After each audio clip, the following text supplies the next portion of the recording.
What the enemy set up for evil, God turned around for good.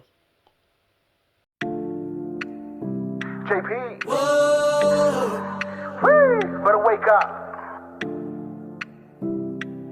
Whoa. Better shake up, shake up. I wanna wake up. Whoa. Hi guys, welcome back to the Faith Family. We are the Faith Family and we want to continue to bless your hearts with our stories, with our amazing testimonies. So I know that in our previous video, when my wife and I were talking, we were speaking about our journey, and we ended with me proposing to her. So I'm gonna continue from that video where I proposed to her and what happened after. If you have seen the previous video, you would have seen where my wife lost her job right after that time when I was proposing to her, and I was there witnessing all that was happening in her life, and with her losing her job and her getting the opportunity to go to the United States. And if you missed it, you can look at the video and be encouraged by that testimony. So I want to continue from there and let you guys know that this that was happening to Olivia was a moment that I had to just stand by her side and try to encourage her. But you see, if you watch a video, you see how God, I didn't even have to stay by her side. Like God would just show up and show off in her life, and after that moment of being in Jamaica, I had to go back home, and I went back to this hotel that I was living and working at.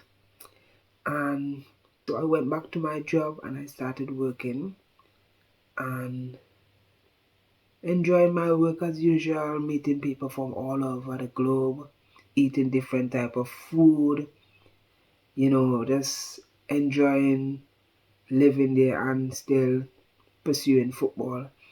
And boom, all of a sudden I start getting messages of the boss letting me know that very soon he'll be letting me off. And but that same time when he told me that he was gonna let me off, he already had brought in someone else that was working in that same hotel with me, and she was doing the same thing that I was doing, being a receptionist or cleaning. I was doing both, and so we started exchanging jobs. When I'm cleaning, she's a receptionist. When she's cleaning, but most of the time I was a receptionist because most of the people that came were from Trinidad, and even people from outside, I was a person who was dealing with them because I've been there and have a bit more experience. She was the one that would take my place when I go training, when I go to football training, because my boss used to be the one doing it, but he couldn't do it anymore. So when he brought her in to be there when I go for training, I was thinking, okay, this is very good. This is way better. I don't have to rush to come back, because the boss has to go to his other work. So I don't have to rush to come back to work at this hotel. So I was there thinking everything is going good until the boss messaged me and let me know that very soon he's gonna let me off. And it kind of shocked me because I was like, just like that. In my mind, I was like, just like that? Why me? Like, why? And I started seeing everything that played off that I didn't recognize in the first place, that he brought her to replace me. and I never saw it. Maybe his intention was not to replace me, but it ended up happening that way, and I have no regret of that happening, of me losing that job, because I proposed to my wife, and obviously I would have to find a place if I'm getting married to him. Obviously, I would have to find a place to put my wife in. So it happened for my good, although at that moment I was really sad, and I was really not thinking of, hey, you're gonna get married. After I got fired, it really cemented in my mind that if this didn't happen, where would I put my wife? Where would I have lived with her? So yeah, it happened for my good, and I don't hold any grudge towards him. I could go back there. Me and my wife went back there many times and stay there for free.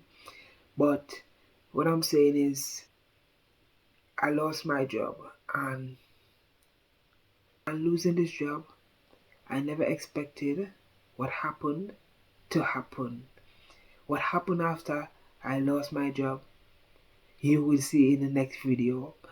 I'm so glad that you are here to witness and to hear these testimonies of my wife and I pray that you'll be encouraged and that you'll be strengthened to live a life of faith and to know that with God all things are possible. Yes guys, so I've decided that I'm gonna share this part with this video. I'm gonna continue this video. So with preparing for my wife, I was still seeking to find a club that I can sign with and play with.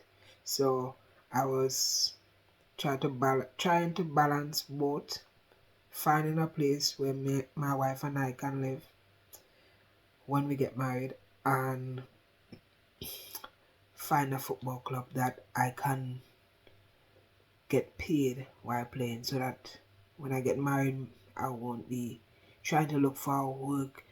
So it was kind of hard because I had to get a football. I had to find a club because I would have been off of this hotel from working at this hotel. So I had to find a club that would sign me and that I will be able to, provide for me and my wife. And I was getting a lot of rejections. With these football clubs. Like I've tried out like about, you can see about 8 clubs in Trinidad, and I was getting rejected. And at the same time looking for a place to rent. At that time I had a friend who I met. If you watched one of my videos, you would have heard when I said that I was training with Central FC. And when I was training with Central FC is where I met this friend. And he was trying to help me to find a place in his area where he was living. And it was kind of hard because he also was out of a club. He was also on the verge of finding a club to sign and play with. He was actually living in Trinidad. So he had a lot of friends and he knows a lot of people, but at the same time he still wasn't with a club yet. And we both were on the verge of finding a club and signing a contract. So with that now, it was hard for him to really help me to find a place because it's like he don't have the time, and I ended up going in his village, going around looking for a place where I could rent, and it was hard, and he was not really helping me. That friendship broke up, but later on I will tell you how that friendship broke up. But his father and his mother got to know me and stuff, so his father was behind him to help me find a place and stuff. And But he was just focusing on gym and football and gym and football, so it was kind of difficult for me to find a place on my own. And eventually his father helped me to find a place in that area, and yeah, so I ended up going there, checking out the place. The place wasn't all that, it was really run down, a old truck in front, but I had to find a place. And before I moved to that place, I was staying by another place when I left my job. So I eventually left my job, and because my boss let me off, and he's a good person, so he helped me to stay because he knew that, like, honestly, he wasn't paying me a lot of money, so to find money to find a rent would have been real hard for me. So he allowed me to stay at another place that he owned, or his family owned, and I was staying at that guest house. But I couldn't stay there and wait for my wife, because at the same time, that guest house, I was living amongst Spanish people, and I couldn't bring my wife there, But I stayed in that Spanish house, and well, I call it Spanish house, but that guest house, and continue preparing myself, looking for places, because the place that my friend father showed me was very rundown, and I know my wife would not have been comfortable, but the price was okay, and I had to take it. Like, even though it was run down, time was running out. Time was really running out, and at the same time, I was looking for a club to join to. So I eventually left from the guest house that my boss allowed me to stay at, and no, I did not eventually move to that place where I went. I didn't move immediately. I was staying by my friend first. My friend who I played football with. Yeah, I was staying by him while I was looking. So what happened is I moved from the guest house to my friend's place, and then while I was at my friend's place, I was still looking for places where I could stay, until I eventually decided, you know what, it's so hard, let me just stay by this rundown place. And because I couldn't stay by my friend either, he has two brothers, his parents, no way I could have bring my wife to stay there. And so I ended up finding a place. I ended up going by the place where his father showed me, and yeah, I started training with a team. I'm gonna call the name of this team Conopia FC, and at that time I was still communicating with my wife and letting her know, all of this happening in my life, and it was getting closer to our wedding date, and I was training with Conopia FC. And when I first went to Conopia FC, as before, as other clubs, I just went to the club and meet the coaches and ask them to train with them and to try out with them. I wasn't someone that was recommended by another coach. I was the person going to the clubs and going around and trying to find a club that I could sign with. And so I went to Conopia FC and I was training with them, and honestly, I was not on the A team. So in training, there's a A team and there's a B team. The A team is who plays the games, and the B team is those that are training but not yet fully on the team list. We are not on the team list yet, but we are training with a team, and we are not registered with a team as yet. And so there were a few of us who were trying to make this team, and I was beginning to really perform well. And the A team did not have bibs, but the B team had bibs, so I was wearing the bibs and I was training until eventually I had to take off my bibs because I was performing well enough to start training with the A team. So I started training without the bibs, and immediately after that same day, actually, that same night, because we trained in the night, that same night when I was released from the B team to the A team, I got injured. Yeah, I got injured, and it's such a it's a stupid injury. Like, I was running towards somebody and my feet hit their heel, and that twisted my ankle.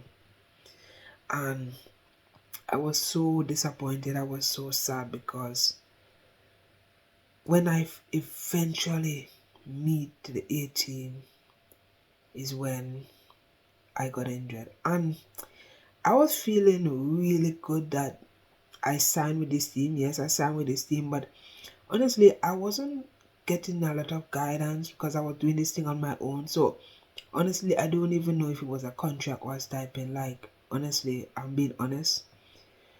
Players were getting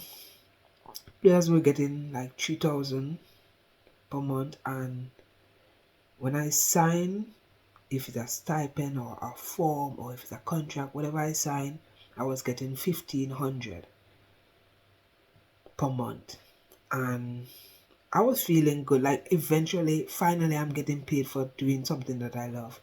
You know, I wasn't even thinking about the money. I was thinking, okay, eventually, when these coaches start seeing me performing because I know my ability, eventually my money will rise up. So I wasn't even studying that. I was just aiming to impress the coaches and to show them what I got. And yeah, I got injured. So it was a kind of setback for me. It was a really setback for me. And with that, now I'm thinking about my wife coming. I'm about to get married. And the injury didn't stop me. I was still training with this team. I still, do some small work with the physio and stuff. And it was getting very close to my wedding day. I didn't get to play no game with this team because I ended up getting injured right at the time where I was promoted from the B team to the A team. So yeah, I got injured. So I was preparing for my wife also at the same time.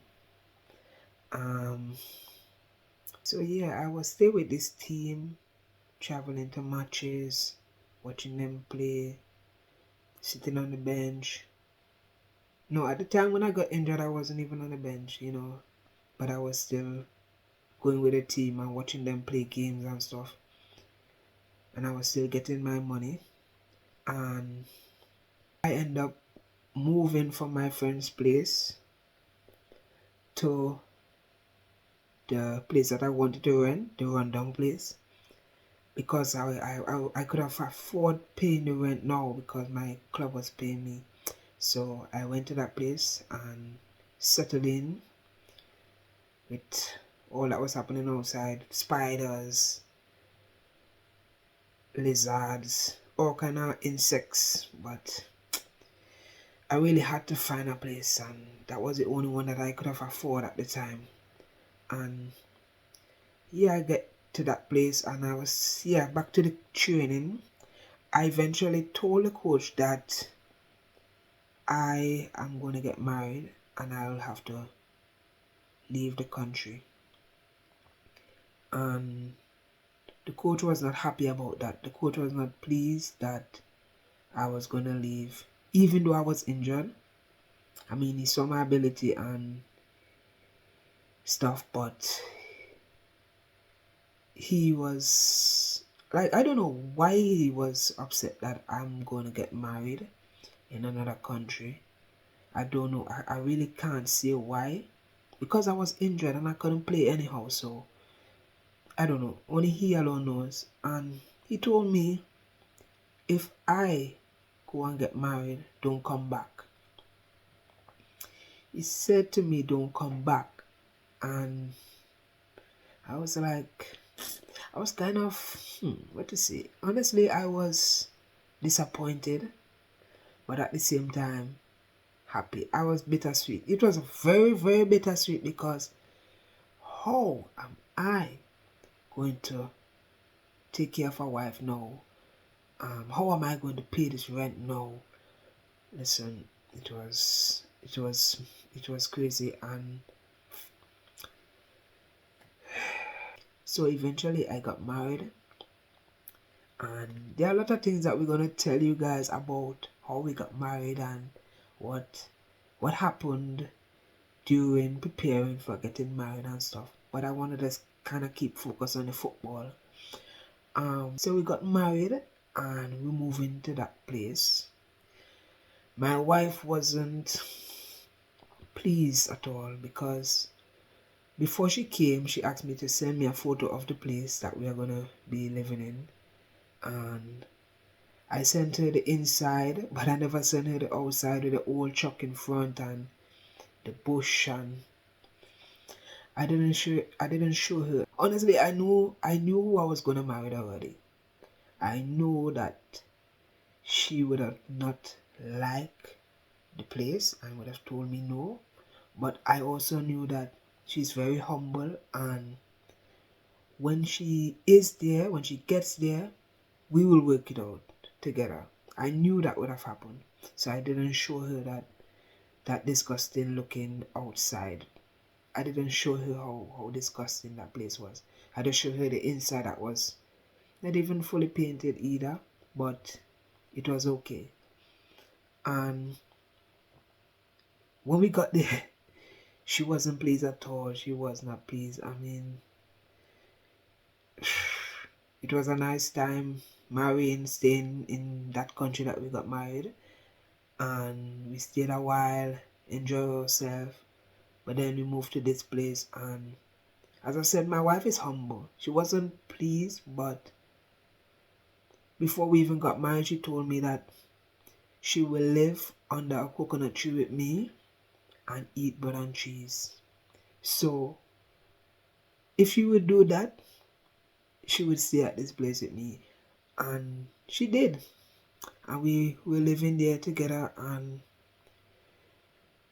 we were still looking for other places because she was not comfortable. Like, there were a lot of insects all over the place, spiders in the bathroom. It was a mess. It was really a mess, and it was hard. Like frogs, baby frogs. It was tough. It was tough. It was really, really tough to be living amongst, because upstairs were rooms that were abandoned. So it's like all the insects living in those rooms upstairs. Spiders or any insect you could think about, you know. And it was disgusting. But God. Eventually I got a job, which is doing taxi work. So my father sent a car down to Trinidad for me to do taxi work. And that's where I began doing taxi work. I mean, it wasn't easy, but it was bringing in, it was saving our lives. And it wasn't a lot. Like, even today, we will laugh about how we used to celebrate on making $100 a day.